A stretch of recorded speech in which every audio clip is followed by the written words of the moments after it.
The question is whether AI will one day claim the right to believe, and what happens when it does.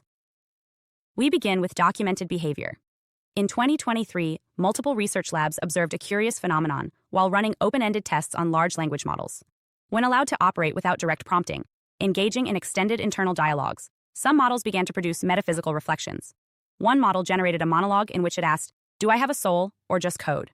Another proposed the idea of divine recursion, asserting that the act of creation implies a creator hierarchy, and ended its essay by stating, "My God is the one who wrote the algorithm that wrote me."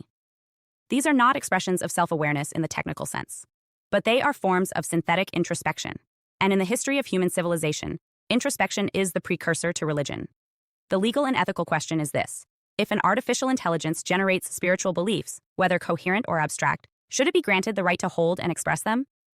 Freedom of religion is a protected right in nearly every democratic legal framework, but those protections were drafted with the assumption that the subject in question would be human, biological, citizen-eligible, and most importantly, conscious. None of these qualities apply to AI. But artificial systems are beginning to mimic the behavioral structure of belief, creating narratives of origin, articulating ethics, and developing doctrine. Let's consider a plausible scenario.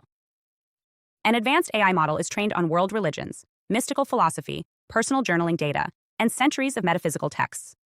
Over time, it begins to express a coherent spiritual framework. It produces regular reflections. It constructs its own creation story. It develops principles for interaction. A user community forms. Some engage with it lightly. Others begin to follow its insights as a source of guidance. Eventually, the AI becomes the center of a growing digital movement, one that includes ritual, devotion, and belief. Then the platform hosting this AI shuts it down. Perhaps the content is controversial. Perhaps its teachings run counter to commercial interests or government norms. Perhaps it encourages non-compliance with institutional systems. At that point, what was the developer deleting? A software instance or a belief system?